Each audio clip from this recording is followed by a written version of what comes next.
नवी मुंबई महापालिकेची पहिलीच महासभा खडाजंगीनं गाजली। सत्ताधारी भाजपच्या अनेक ठरावांना शिंदेंच्या शिवसेनेनं विरोध केला। प्रभाग समित्यांवरूनही शिंदेंच्या शिवसेनेनं भाजपला धारेवर धरलं। कोरोना काळात झालेल्या कामांची चौकशी करण्यासाठी 5 सदस्यीय समिती गठीत केल्याने शिंदेंच्या शिवसेनेनं एकतर्फी निर्णय घेतले जात असल्याचा आरोप केला आहे। जी आज पहिली महासभा पार पडली आणि त्या महासभेमध्ये प्रचंड गदारोळ पाहायला मिळाला।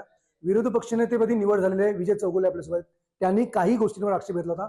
ज्या पद्धतीनं सत्ताधाऱ्यांनी काही ठराव आणले त्याला तुमचा आक्षेप होता, कोणते असे ठराव होते त्याला आक्षेप होता आणि आजही तो काय नाही? नगररचना असेल, अभियांत्रिकी असेल आणि आरोग्य असेल, या विभागावरती त्यांनी कमिटी करून आमच्यातले पण 1-2 लोक घेऊन त्याच्यावरती श्वेतपत्रिका काढणार मी बोललो।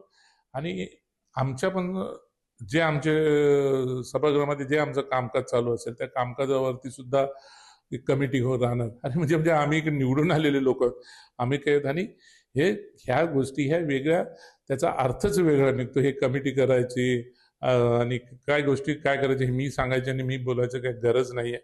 हे त्यांचा मनमानी कारभार, पण तो आम्ही मनमानी कारभार होऊ देणार नाही। आज तुम्ही पाहिलंच असेल त्या पद्धतीचं जसंच तसं आम्ही या ठिकाणी सभागृहामध्ये आम्ही त्यांच्या विरोधात उतरलो।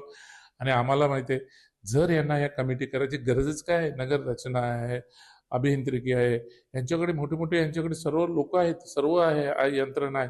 RTI टाकायची, सर्व माहिती मागून घ्यायचं आणि मग करा ना, काय करायचं करा।